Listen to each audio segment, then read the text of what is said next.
Hey, so Reverend Jones, Oh, we're doing Reverend Jones. Hey, Reverend Jones. the people want to know. Do that. The people want to know. What are your thoughts on two of the recent interesting Christian debacles? Debacles that you're referring to, Todd Tribbett not know how to do a proper interview on the Breakfast Club. And I wouldn't say proper interview, let me retract that. Todd Tribbett's interview on the Breakfast Club and Mike Todd in a full fade and shape up during the sermon. Yes, those debacles. Yes, those debacles. I'll say this. I'll start with Mike Todd first. You gotta listen to the whole sermon. The sermon and the illustration went hand in hand, so it was not just shock value for shock value. I don't know if it was required the entire time, but they were in sync. And so there are some preachers and pastors who are illustrative preachers and others who are not. So I don't knock him for it. His congregation loves it. His followers and those who listen to the word he gives yearn for it. And so I think once you start it, you got to keep it going. So yeah. Okay, so I'm going to pause. I'm going to give my thoughts. So I agree. Okay. I think that you offer some good reflections I think one of the things we forget when you are offering critique, because a lot of this is people offering critique, both pulpit and pew, right, offering critique when it comes to Mike Todd. I think we forget that we are different types of learners, right? We're kinesthetic learners, audio learners, all of these various different visual learners, right? And I think he connects with a particular type of learner. I will say that I've been following Mike Todd on and off for the past 5 or so years, and he has gotten drastically more intense with his illustrations. I felt like this illustration was a bit much, and I really felt like it was a bit much when I had some of my friends who don't go to church every Sunday send me a message like, "Today, what's going on with this?" And see, I make a difference. I think it was a milder version. I mean, I've seen Mike Todd now. Granted, I didn't see the sermon jumping on the trampoline in the middle of the sanctuary during the sermon. So, Or to the me, busting. I don't know if he was the one that was busting up the Bible. It was somebody that. Yeah, that was him. He put syrup on it. Yeah. Now, granted, I've had a professor in seminary who threw the Bible in the trash can and said, "What y'all feel about this?" And so that to me was what it was. I think there's something to what he is sharing that people are enjoying and being blessed by. You can fill up an arena full of people.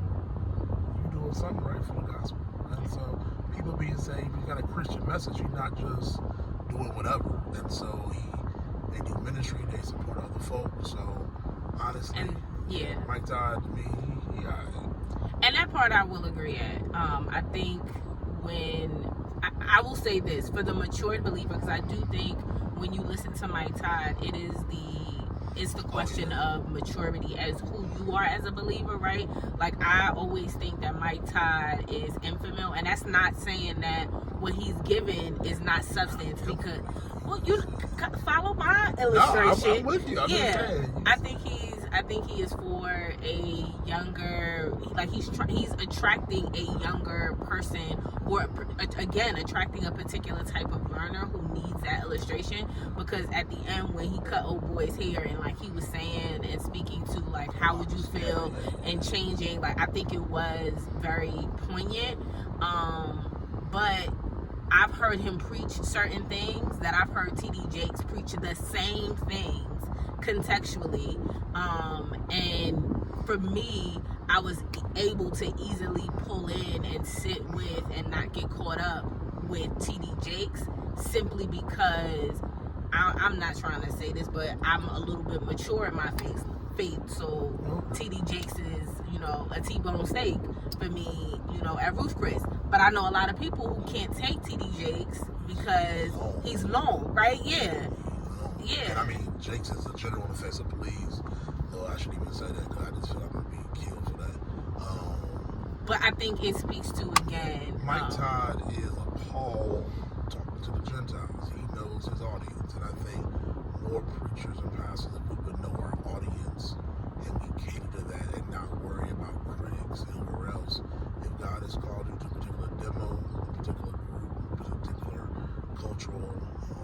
expression, then that's who you're supposed to go to. And he's doing that.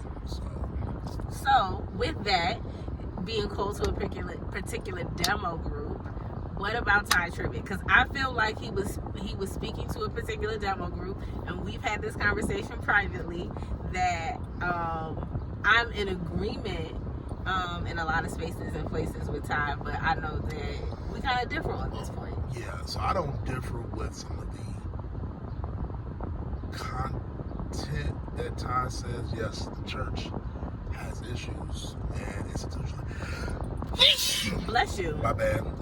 Love y'all. No COVID. Be good here. But no. So when you watch hear Ty and other spaces says similar things, so it's different. I think that Ty got caught up in the shock value of the Breakfast Club. I'll be honest. And so phrasing and terminology. My concern was at the end of the day, the unbelievers, those who are de-churched, who listen to the Breakfast Club, not that believers don't, I listen to the Breakfast Club pretty much 3-4 times a week, that wasn't something that would encourage them to come back to church or to try church or try Christ, most importantly. And I'm not sure. I think that he reinforced some stereotypes that not every church does. And so the church is not monolithic, and I feel like he spoke about the universal church or their dialogue about it. And so, yeah, we said the church is whack, or the institution of the church is whack.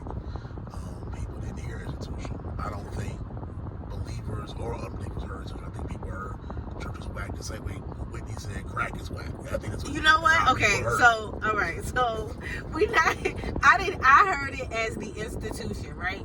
But also I look for certain particular pieces, and I do understand that sometimes as hearers we hear certain words, so we jump with the word that we heard, and people heard church, they didn't stick with institution. But I do want to point out two things that me and you had talked about quietly that I think I want to put out publicly. One, we all need to be real clear that there's a particular type of training that individuals get when they come to mixed platforms. Right. And I'm not sure, and again, if Tyribbett has had it, great. If he hasn't and didn't care about the platform, even better for me personally, I think. But I do think that he may not have had mixed media training in regards to, like, how do you phrase or contextualize something so that it's going to hit and not hurt all areas, right? Like, his statement, I think, has to your point, could have the ability to draw unbelievers in and make believers reconsider where and what they're doing in church. But I don't think his phrasing allowed for that. And I think even in some of the pieces that are left on the full editing, I personally felt like he kind of dug in, but I do understand where some may feel like he didn't dig in enough, right? So that's the first point. The second point that I wanted to bring out was the fact that I think as the church, who are not doing, who may feel like their church may not be whack or may be properly addressing the whackness that he was speaking to, we didn't respond correctly, right? And I'm going to say we collectively, because I'm going to say we collectively. I disagree on that, but I hear you. Yeah, and so when I say that, I'm saying there are a lot of pastors, preachers who have come for Ty, and I understand why they came for Ty. However, you didn't use your platforms to sit and address, like, yo, these are some things that we're dealing with, and we approach it and move it in a very different way. So, yeah. Yeah, I get that. I mean, you got to be careful the space you're in, because, you know, from Jeremiah writing out of time, you can say that sound bites can bite you in the behind and can cause you problems in places later that you don't need or you don't want. Ty may not care. Ty seems to be moving in this vein with his own personal growth and ministry, that's not what he cares about, and I respect that. You know, so I'll just say this. In the end, we can agree, disagree about the culture in church, but we got to continue to deal with it, because if not, then we are right. That's it.